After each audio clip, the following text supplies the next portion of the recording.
Global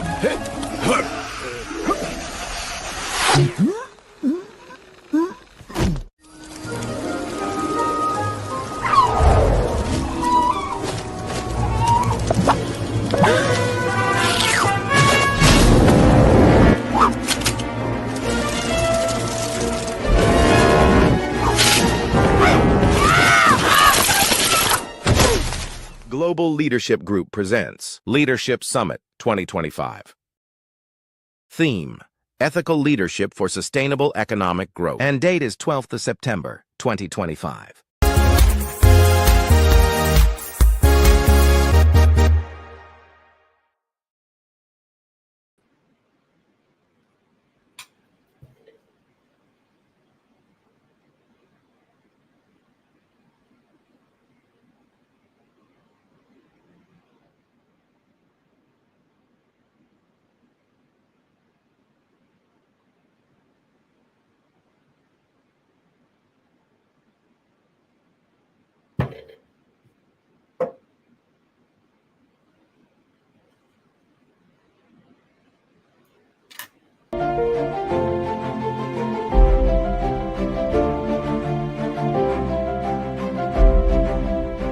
See, if you really want to develop yourself as a leader, particularly as a woman, you need to invest in your development. Quickly, organizations, yes, benefits from strong mentorship and sponsorship culture if you are able to increase the engagement, and then you grow individuals within the line.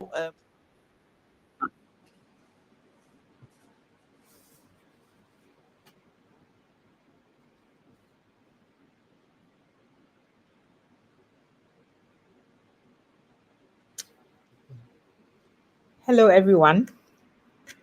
Good morning, good afternoon, good evening, depending on which side of the globe you find yourself when you are watching us from. It is that time of the month, and we, Global Leadership Group, have our two wonderful resource persons to come and speak to us on this topic called Leadership in Transition, adapting to new roles and challenges. You know, our aim is always to build capacity for leaders because we believe if the leadership is strong, has the required ability or required skill sets, then every organization or group, be it government, church, whichever, they will be able to lead them to arrive at the goal for which the group or that organization has been formed. So without wasting time, I'll introduce our two great resource person in not particular order, aside from Dr. Victor Abbey. Dr. Victor Abbey is a strategic corporate leadership and change management consultant, mentor, public speaker, and author with in-depth knowledge, understanding, and experience in diverse corporate operational environments and perspectives, including security, supply chain, manufacturing, oil and gas industries, etc., spanning over 20 years. He is a distinguished veteran military leader and currently the chief servant and managing partner of V5 Solutions Limited and VF Global Consult, respectively. He is a revered professional. He's a professional with keen interest and focus in building the leadership capacity of businesses and individuals on the African continent. His works over the years have been largely aimed at promoting and creating the right environment for sustainable development and growth on the African continent through accountable governance and teamwork. Dr. Abbey holds a doctorate degree in business administration, a master's degree in applied business research, and certification in entrepreneurship and innovation from the SBS at Swiss Business School, Zurich, Switzerland, an executive MBA from the Kwame Nkrumah University of Science and Technology, Ghana, and a degree in archaeology and philosophy from the University of Ghana, certificate in project management from the Ghana Institute of Management and Public Administration. Public Administration, yeah. Okay. He is also a recipient of the Business Executive Magazine's Leadership Award in Philanthropy and Hive African Global Leaders Award for Excellence 2020, 2024. Dr. Abbey, you are welcome. And thank you very much for taking time out of your busy schedule to be with us. Thank you. Thank you very much for having me. I'm grateful that I'm part of the panel tonight. Yes, please.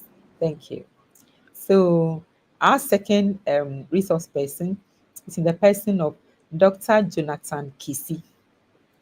Dr. Jonathan Kisi is a dedicated academic and an accomplished professional in the field of health information and digital health systems. He currently serves as a senior lecturer in the Department of Health Information Management, School of Allied Health Sciences at the University of Cape Coast, Ghana. Dr. Kisi holds a PhD in health policy and management from Jiangsu University, China. He also earned a Master of Science in Health Informatics from Kwame Nkrumah University of Science and Technology, a certificate in Financial Risk Management from Presbyterian University of Ghana, and a bachelor's degree in Computer Science from Valley View University, Ghana. Throughout his professional journey, Dr. Kisi has held diverse roles across both academic and industry settings. He began his career as a health information officer during his national service at Kwewu Government Hospital. He later transitioned into the banking sector, where he served as a head of information management systems at Kwewu Rural Bank, rising to the rank of deputy manager due to his dedication and leadership before pursuing his doctoral studies. During his PhD studies, he serves as a teaching assistant in the Department of Health Policy and Management, where he mentored both local and international students. His research work is instrumental in shaping healthcare policies and improving healthcare delivery systems, especially for underserved communities globally. He is currently the Praxinum supervisor for his department, overseeing students' project work and internship placements. Additionally, he represents the department on the school board of the School of Allied Health Sciences and serves as a patron of the Health Information Management Students Association. Dr. Jonathan Kisi, you are welcome.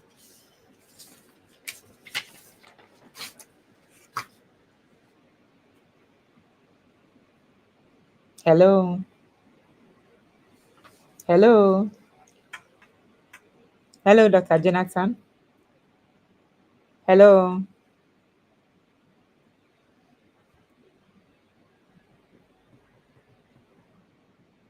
Okay. All right. So, Dr. Abbey. Hello, Dr. Abbey. Yes, I'm here.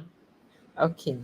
So, I'd like to find out from you about leadership transitions. So, leadership transitions often come with a mix of excitement and uncertainty. What was the biggest personal challenge you faced during a major leadership shift, and how did you navigate it, please? All right, thank you very much. And once again, thanks for having me. My warm greetings to all our audience out there, wherever you are. Please accept my compliment from one corner in Accra to all of us. It's so exciting to always have a discourse on leadership. When it comes to leadership, I think I always believe, and in my practice and in my experience, I've always come to conclude one thing, that leadership is the foundation of everything that we do around our businesses, around our families, around our religious activities. Everything is about leadership. So it is very important that every now and then the discourse is focused much on leadership. So much so that when we get leadership right, every other thing is expected to fall in place. So to your question regarding how, when it comes to leadership transition, moving from one or taking over from another person and working effectively, I always say that besides the excitement that comes with assuming the leadership position, one thing that must stand out for everybody, that stand out for me, is the fact that I view leadership as not a position, but as an opportunity to make an impact. It is the difference you bring on board that makes you to be recognized as a leader. So the excitement that comes out, I'm taking over this position as the leader, I'm the new leader. If it is underpinned by the mindset that a call to duty, a call to make a difference, a call to impact, a call to identify talents, identify challenges within a particular unit or a particular company, identify talents to address those challenges, and being able to harness all those challenges and harness the talents within or the technical know-how within the space, and coordinate the affairs of all the team members to be able to make a change or surmount the challenges is what makes you a great leader. So in every transition, I always say leaders must bear in mind that it's a call to duty, a call to serve, and a call to make an impact on people, and also give opportunity to others to exhibit their talents towards the finding solutions to corporate issues or daily operational issues. So in brief, that's what I would say. Okay. So, what has been your biggest personal challenge? You faced during your major leadership shifts. Okay. I will thank you. I will be quick to let me trace it from my background as a military person.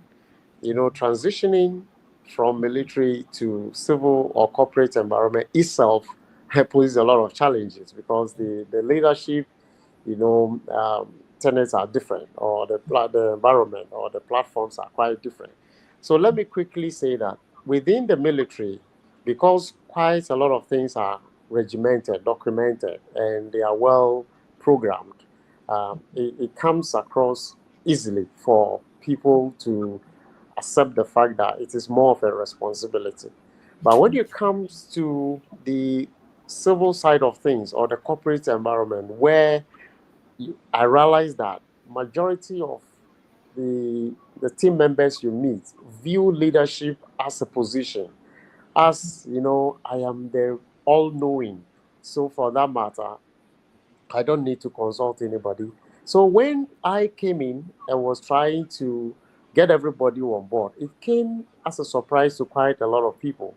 I remember, at my initial experience has to do with getting to work, and then the security guy on duty was sent to go get some food for his staff. And I just called the HR and I asked, Madam, do you have an idea where the security guard is? And she openly and boldly said, "Oh, she's gone on his routine duties to buy food for staff." There, I realized there was a problem. So how do you then engage? Because I was privileged to be taught emotional intelligence in the military, it came to me easy in handling such a situation. So I quickly had to engage my emotional intelligence, uh, if you like, prowess. And I kept quiet for a while. And later on, I called her to my office and I asked, "Do you have an idea? How have you thought about while the guy is gone to get the food for you, somebody comes in, an authorized person comes into your office. Who are you going to blame? Then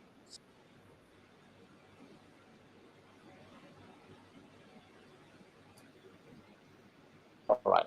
So I just wanted to ask you that question.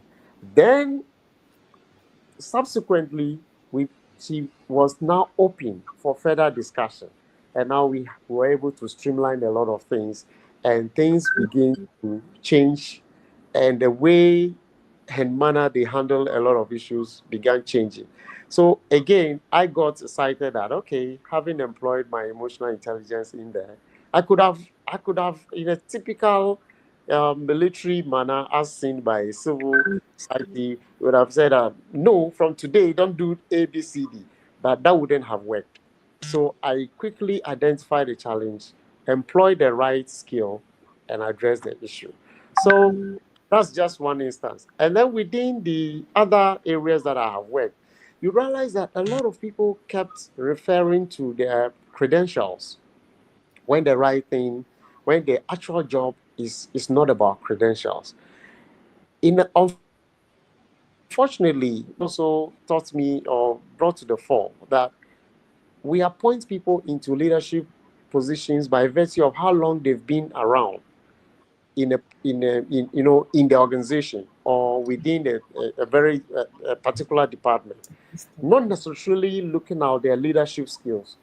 And so at this point, I was convinced that leadership skill development must be intentionally done by organizations, or individuals must take particular interest in intentionally developing leadership skills, because leadership comes with so many challenges. How you relate to people, how you are. One of my friends always tell me that, look, before you can effectively lead people, you must first lead yourself. Do you even know yourself? Do you really understand your own self? If you cannot lead your own self, then you must understand that it will be difficult for you. So the challenges are there. But at this point, let me say that the fundamentals have to do with, yes, challenges everywhere you go, and its nuances or its challenges and all that. One will have to keep his or her eyes open to understand the environment, the culture within, and how can you navigate around those, the system in particular, so as to handle the challenges that come across very well. So Yeah. I'll pause here. Sure. In fact, your answer is loaded, very loaded. Thank you so much. It's very true.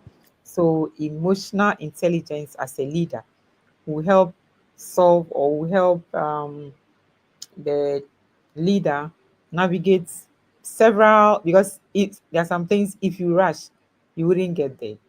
You wouldn't get the result. And sometimes too, if you are too calm, you won't get the result. So you have to use emotional intelligence to determine which one should I employ at that particular instance, so that at the end of the day, you'll be able to lead your team successfully. So thank you so much. And then we as managers or as corporate leaders or top management, especially HRs, we are supposed to be intentional about those we intend to be the leaders, and we start preparing them on time, giving them all the necessary trainings before the time is up, so that we don't just choose because this person has been here for long and all that, like you rightly said. Thank you so much. Thank you so much. You're So, welcome. yeah. So, Dr. Jonathan Kisi. Hello. Hello, Dr. Jonathan Kisi.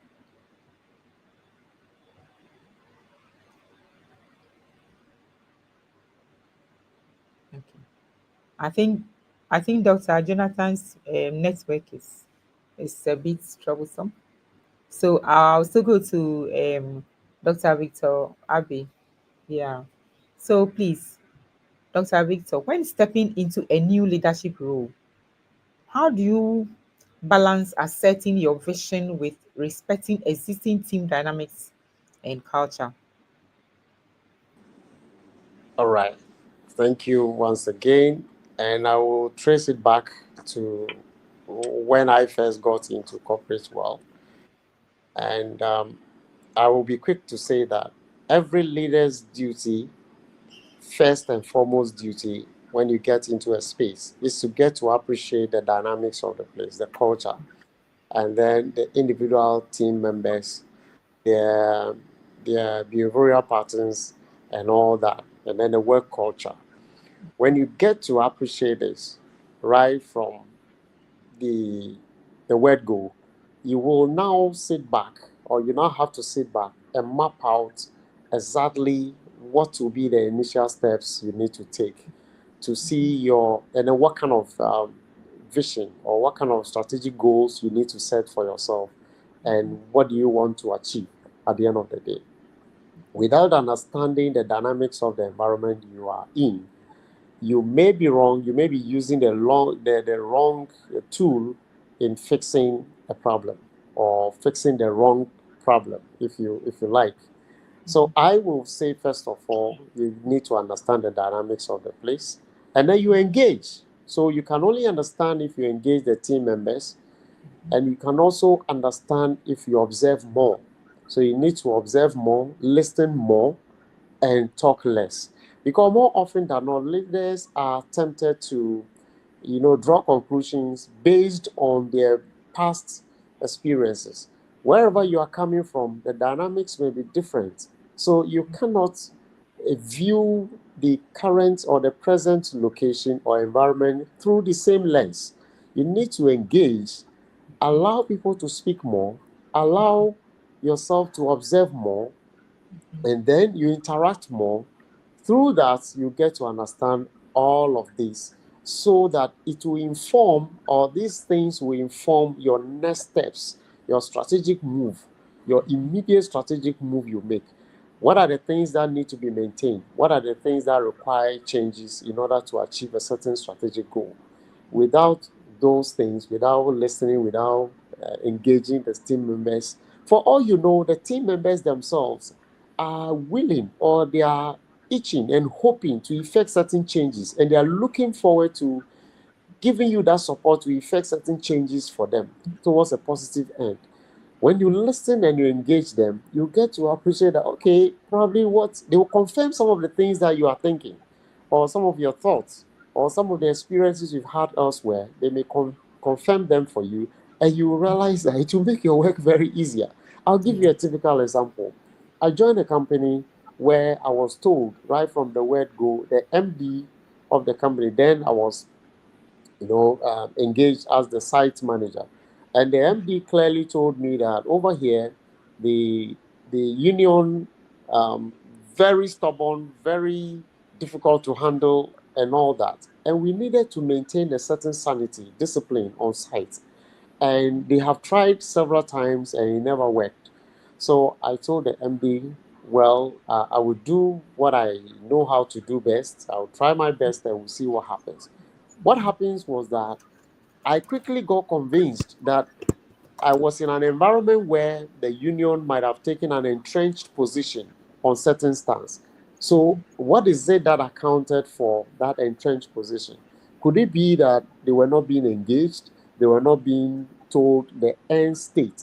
What is the company hoping to achieve by enforcing certain disciplinary measures and all that? So, I called a meeting. I called the leadership of the union to a meeting, and I told them that, you know what, you guys are the best organized people I have seen here ever since I got here. I've heard all the things about you, and I am impressed about all the things that you've been doing. But there's a job to be done. It is in our interest to keep this place, we change the atmosphere and do certain things. What are some of the things you think we need to change? And what are the things that you believe you can do to support in that regard? The first comment that came from the chairman of the union was that, thank you very much. You have started on a very good note. If you had not called us to this meeting, we would have made your work very difficult. But with this recognition of us as the union executive, consider what needs to be done. Then I said, how do you mean? I thank him, and I asked him, how do you mean? I said, look, we know that on site, traders walk through, traders come and people, vendors pass here, staff are buying and all those things, and it's not just good.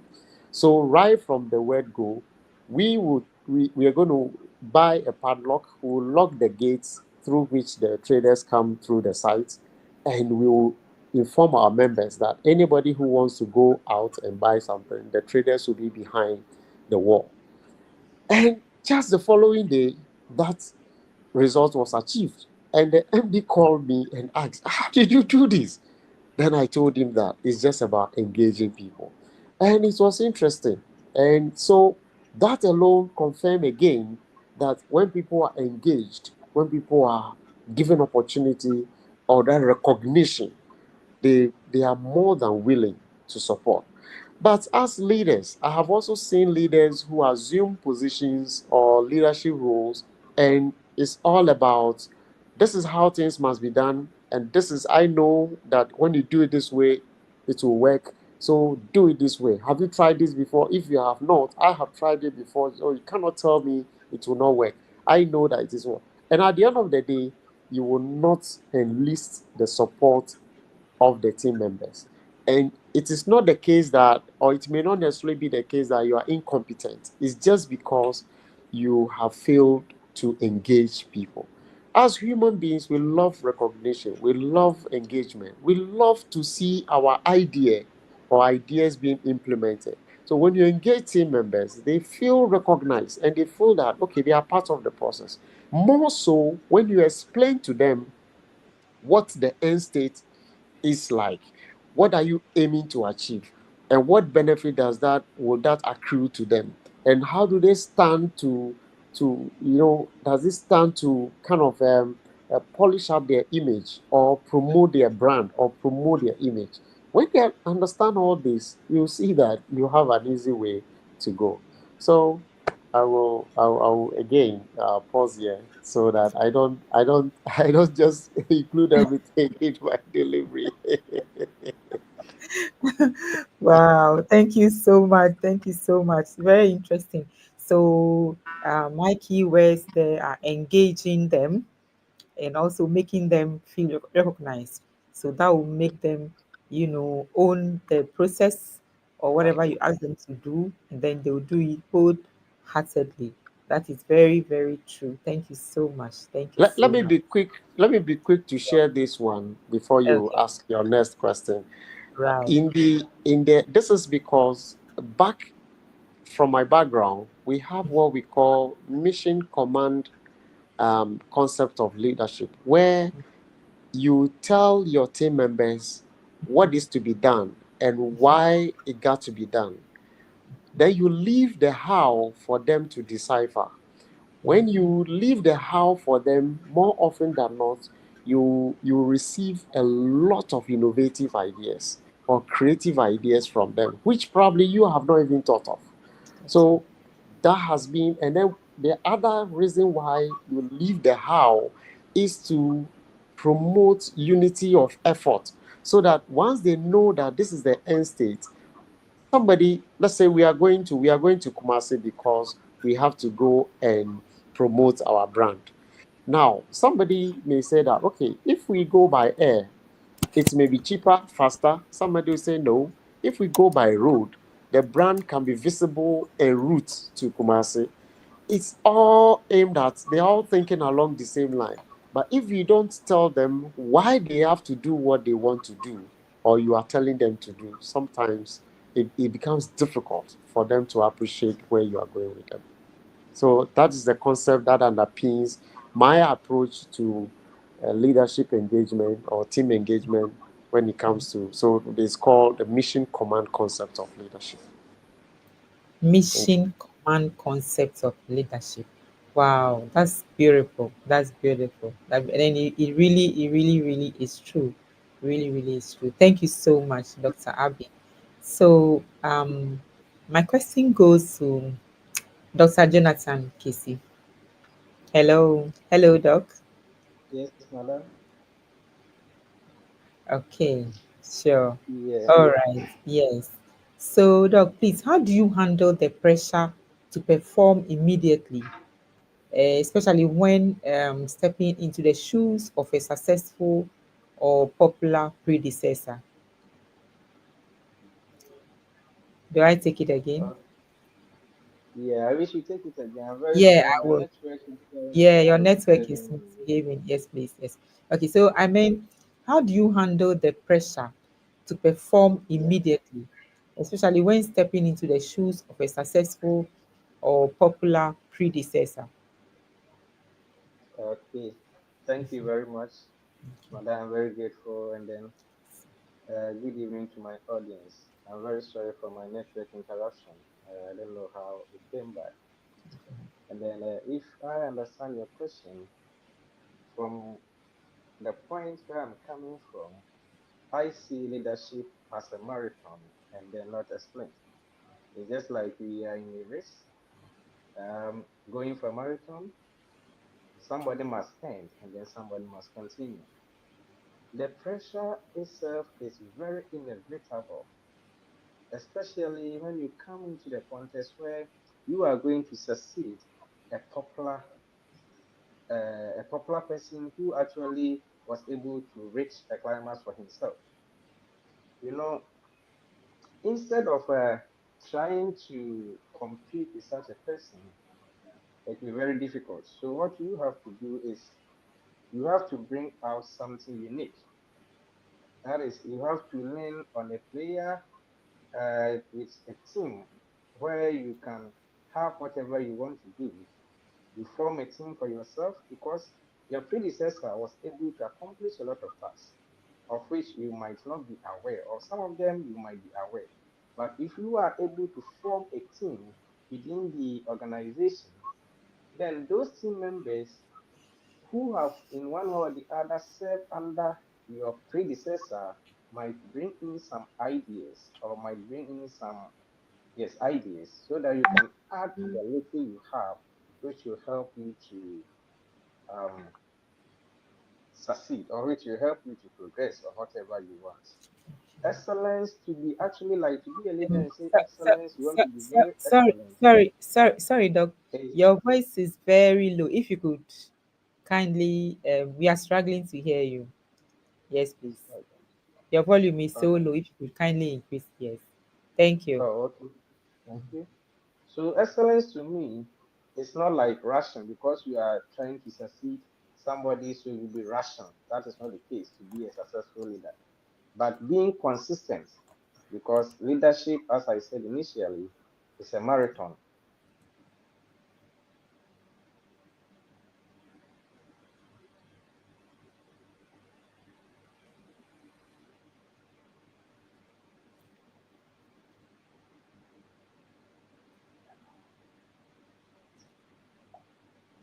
Hello, hello, hello, hello, Dr. Jonathan. Hello. Okay. Yes. So we are listening. Hello, Dr. Hello? Jonathan. Yes, we can hear you now. We can hear you. We can hear you, please. I can hear. You can hear me We too. we can hear you. Okay. I think Dr. Jonathan's. Hello, Doc. We can hear you. Yes, Please go madam. on. Yes. Yes, please go Yes. on. Okay. Yes. Please go on. So, so what I was saying was like the pressure might come because we are going to succeed somebody who has already um, been able to do something best for the organization. Do not look at the pressure, but try to work at your own pace with you having your aims and vision for the organization where you want to attain it. Thank you. Welcome. Thank you. So we are going on break, after which we'll continue. Thank you.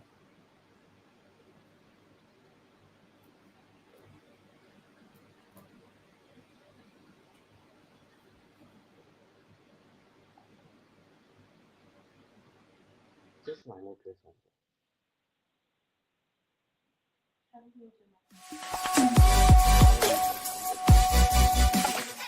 Global Leadership Group presents Leadership Summit 2025.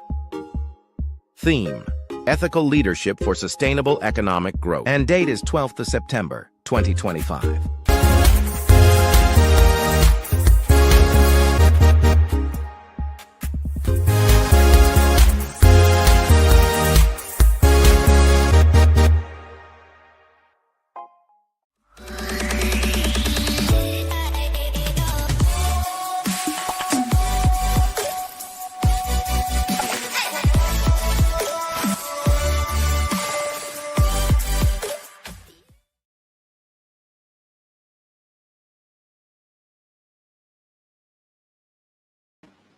Welcome back.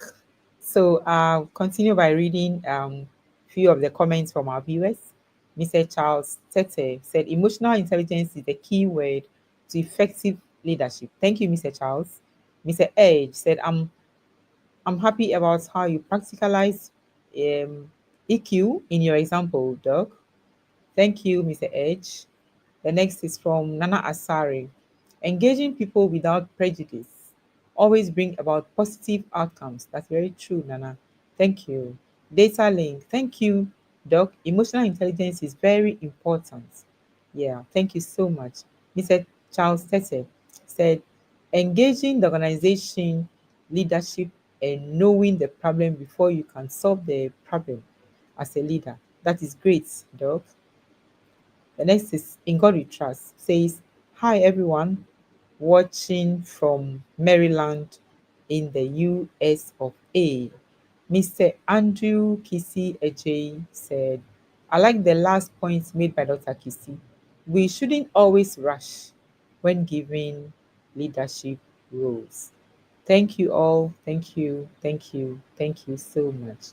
Thank you. So my next question goes to Dr. Victor Abbey.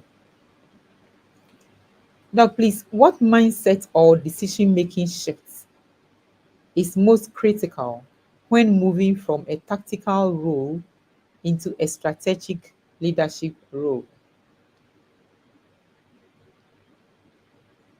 Hello, I take it again. Hello.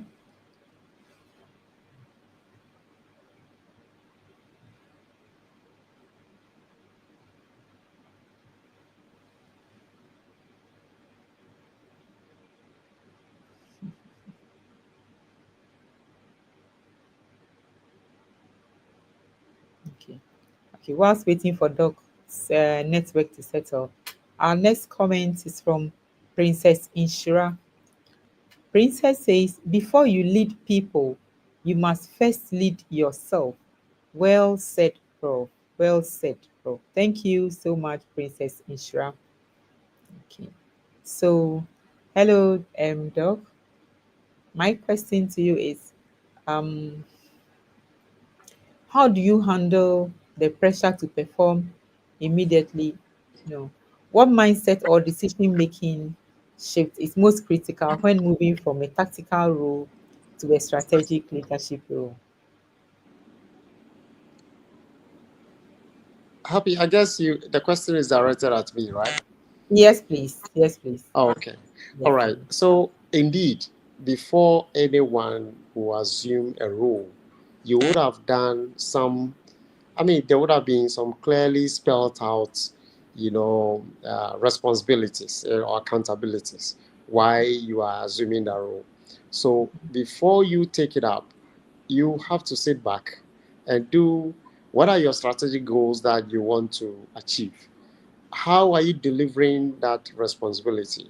How do you hope to be accountable for the responsibilities given to you? And then what resources do you require?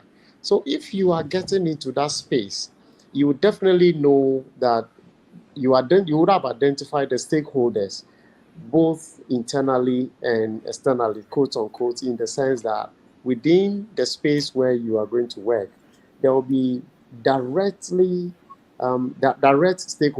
as in the staff or the team members and all that. I call the external stakeholders as maybe the board members or the board, maybe external to you in a sense that they are not working with you day to day. So they have given you some direct deliverables, and you have to decipher what is available, what resources are available to you, both human and material. So, are there gaps? If there are gaps, how do you hope to fill those gaps? What are your priorities, initial priorities? And you would have spelled out clearly a plan to deliver that. And when you plan, you have your clearly documented plan, which is communicated to the stakeholders, both the board or the staff, that this is the plan to be rolled out. I want to believe that those who will somehow put the pressure on you to deliver would have been convinced that this is how you're going to approach the work. But if you are not able to spell out this clearly, it becomes you alone know what you are doing. Nobody knows. So as we say in Ghana and Nigeria, say you go explain tire. Every day they will be asking you, what are you doing? And you don't know what to say. And what you are saying is your word. Nobody knows what you are going next. So if you document a plan and rightly communicated it or effectively communicate that to your stakeholders, it will be clear that as you move along, there may be the need to readjust the plan a bit or make some changes. Everybody knows why you are making those changes. But if you just, everything is all in your head, and you get up every day, you say, let's do this. Tomorrow, let's do that. The pressure will mount on you. And I always say that when you really document, you are fond of documenting your plan, you are guided. Pressure is off your head. And when the pressure is off your head, you have focus. You are able to deliver. And you are able to even monitor, track your own performance, even before a pressure will come on you that you are not delivering. You would have been documenting progress. And for that matter, you may not experience much pressure because everybody is in the know. If that plan wouldn't work, or if people had doubts about that plan you are presenting, they would have asked you all the questions to clarify their confusion, and you would have justified why you think it's going to work. And you must be flexible in your mindset as well. Flexibility, agility is a hallmark of a leader, especially in the current global geopolitical space that we find ourselves in, where the rapidity of change, technological advancement is on the increase, and it is quite, it will be unreasonable on your part not to be flexible in your mindset. Let me also be quick to appreciate the fact that the resources you have, the human asset or the human capital, there are dynamics in there as well. So when you document what you have to implement or you have to achieve, it will aid you in appreciating the human capital you have. What are the different levels? You may have Gen Zs, you may have Gen X, you may have the millennials. How do you harness all these talents, within these generations to achieve your aim? So documentation is key. Communicating that plan to the stakeholders to appreciate, to understand, and know where you are going. Remember, I said in style, I believe that when people know where they are going, initiative, innovation will be brought on board, and you may get there even before the plan, the schedule time is due. So those are the key things that I will advise. Thank you very much. Thank you so much. Thank you so much. So, Dr. Harry, so looking back, what's one thing you wish you had known before taking on a leadership role that involved major transition? Dr. Abbey. The latter part of the question, please. Yes. I was asking, looking back, what's one thing you wish you had known before taking on a leadership role that involved major transition? Okay. One key thing will be the realities of the state of affairs in terms of the actual problems on the within the space. Talk about the human factor, the performance issues, the capital state of the institution, and how willing or the resources available to be able to, deliver on whatever you are being asked to do or you are to implement. Because one, if more often than not, many organizations will not spell out clearly the realities you're going to face. They just look at your competence, your experience that you have, and you come in there. Sometimes it takes a longer time to execute your strategy because other factors come to the fore. Then you realize that no, you may think you can deliver this by maybe 6 months or 1 month, but you have to solve certain problems or you have to address certain issues before you can even start or kickstart your plan. So if you had an idea about the actual culture, for example, joining a company, it's quite difficult to appreciate or to hear companies talk about they having a toxic culture within the company. Most people will not openly come out and say, in our company we have a toxic culture. You get in there and realize that the toxicity level is so high that it has even engulfed the leadership themselves. And you need to work on the mindset of leaders within the space before you can even think about going down there. Because if they are not having the right mindset, how do you get the rest of the team on board?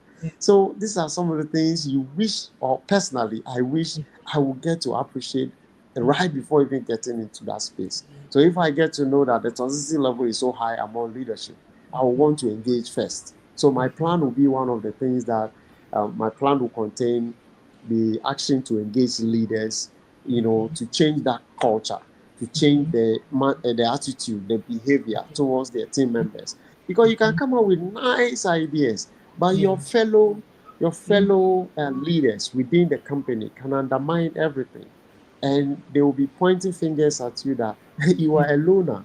The rest of the people don't. You are a joker. You don't know what you're talking about. You have a meeting. There are companies that you go into a meeting, they have discussions as an expo. Everybody contributes, counter contributions, just to make for a rich discussion. But immediately they leave the meeting, every information that was discussed there is out. That this guy said this. This guy said, "Oh, he thinks he knows more than me." Information that is not supposed to even be known to the team member. Such people will throw all those things out. All in my experience, I realized that most people are not giving them the opportunity to appreciate the rudiments of leadership before they get into it. So you have a certain mindset from where they are coming from. That as for me, somebody, I would say the way it is, but there are certain behaviors. So that some of the things they help a great deal. If I know the culture of the culture, the people in there, it will be more helpful. So Yeah, yeah. That's very, very, very good. I've also experienced what you are talking about, you know, in some companies that I've worked in before. It's very true. In fact, we are all learning a lot from this conversation we are having. Thank you so much. Thank you so much. Before I go to my next question, I want to read some of the comments from our viewers. Um, in God we trust. No. Um,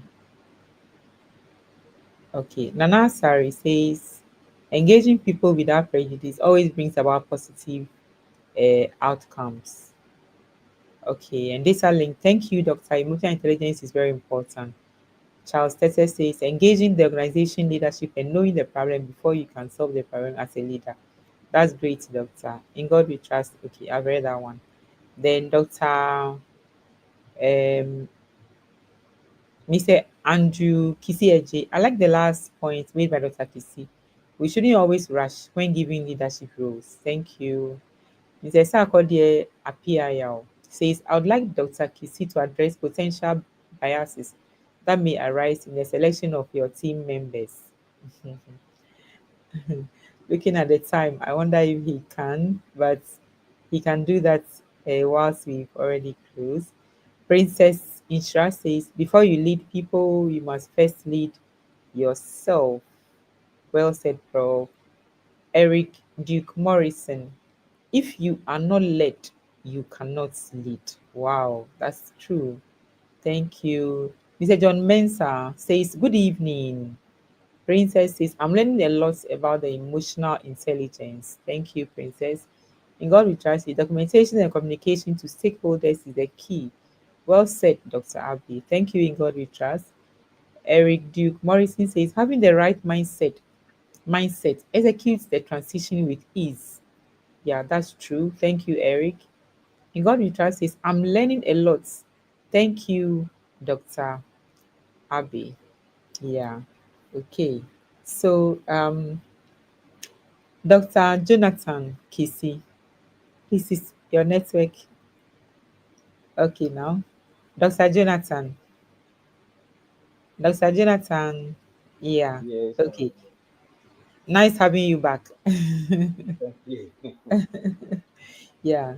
So my question to you is, what advice would you give to emerging leaders who may soon find themselves navigating big transitions or inheriting complex leadership challenges? Do I take it Okay. again? Yes. I wish you take it again. Your Because volume is so low. Your volume is so low. Yeah. I wish you So take it again.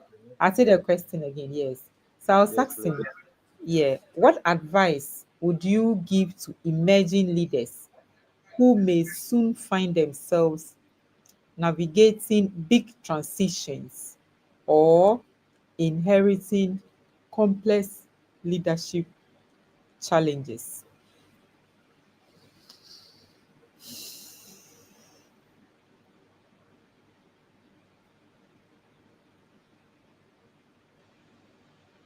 Okay. Hello.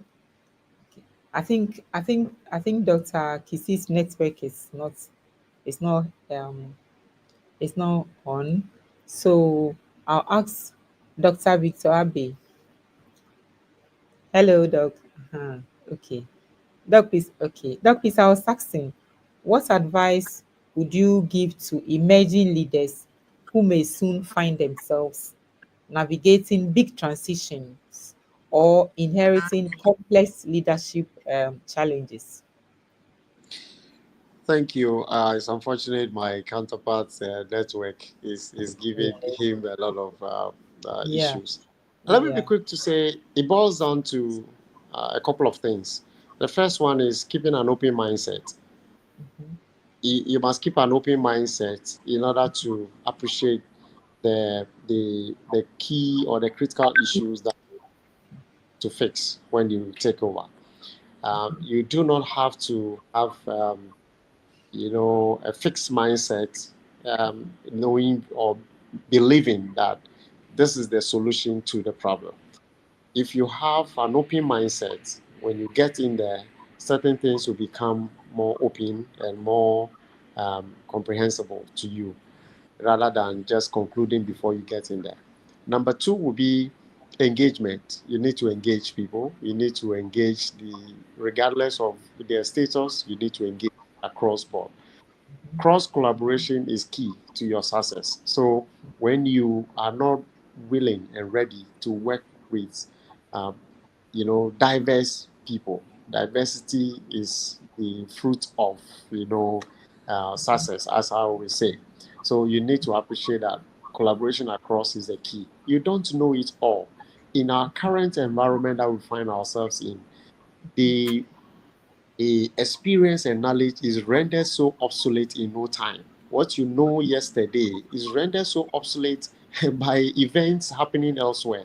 So much so that that information is available to people. You may want to go in there and apply it only for you to realize that no, times have changed.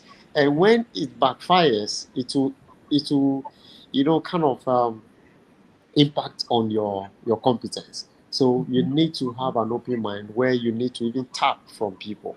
And so open mindset, engagement, and then documentation, critical analysis of the issues. You need to scrutinize, you need to do some thorough analysis. I in my current practice, I always advise leaders to use the tool called SOAR, that's SOAR, instead of the SWOT analysis that we are all used to. The current use of the SOAR analysis helps a lot to bring out even your own. So the SOAR, the S is the strength, the O is the opportunity, the A is the aspirations, and then the R is the result. Because when you use the SWOT, you are more often than not inundated by the threats that you see around you. But when you focus on the strength and opportunities, you are able to come out with, emphasis on the kind of results you want to achieve, the aspiration. You aspire to, take advantage of those opportunities. So if you use the SWOT analysis, it gives you a better approach to understanding where you want to go, what are the issues, and what you want to do about, what you want to execute about those, or how you want to solve those problems. So stakeholder engagement is key, open mindset is key, critical analysis, and then coming out with a documented plan, which you must be flexible to adjust or adapt as and when things become more clearer to you. Because rigidity is an enemy of progress. So that is those, for want of a time, that's what I would say. Thank you very much. Thank you so much. Thank you so much. In fact, all too soon, we have come to the end of our program. What you said right now is very, very, very important. Like, as a new leader or an emerging leader, in fact, if you are a middle level management person or employee and you transitioning to top level management, if you are top level management transitioning to maybe CEO level, from CEO level probably you are going to the board level. So whatever level you find yourself going to the next level, you still need all these points to be able to be successful. So the key things that you need to go away with is, before you can be successful, is to join with an open mindset, like Dr. Victor Abe said, engaging your new team members, knowing that working cross collaboration, that's what is going to help you to succeed, documenting all your plans so that you work towards achieving them, analyzing your issues really well, critically, to know the next move that you have to do. And instead of working with SWOT analysis, as we all do, he's coming up with SOAR: strengths, opportunities, aspirations, and results. I've learned so much from our two resource persons, and I'm sure you have also learned a lot. Before we go, I would like to read the last few comments. One from one from In God We Trust. He said, I'm learning a lot. Thank you, Dr. Abe. And then In God We Trust, he says, all open mindset is very relevant to great leadership. Thank you, Dr. Abe. So on that note, I want to say a very big thank you to our two wonderful resource person, Dr. Victor Abe. Thank you so much. But we can't thank you enough. Thank you so, so much. And remember, Oliver Twist, as will certainly be asking for more. And then Dr. Jonathan Kisi, thank you so much for also making time out of your busy schedule. Just the internet was not helpful very much at your side, but the time that you spent with us is also very valued. We really appreciate it, and all that you taught us too. We thank you very, very much. So to our viewers, thank you so much for making time to be on our show and learning and also commenting. We want you to know that next month by this time we will still come to you with another very interesting topic to build your capacities. Thank you. Thank you. Bye bye. Global Leadership Group presents Leadership Summit 2025. Theme: Ethical Leadership for Sustainable Economic Growth. And date is 12th of September, 2025.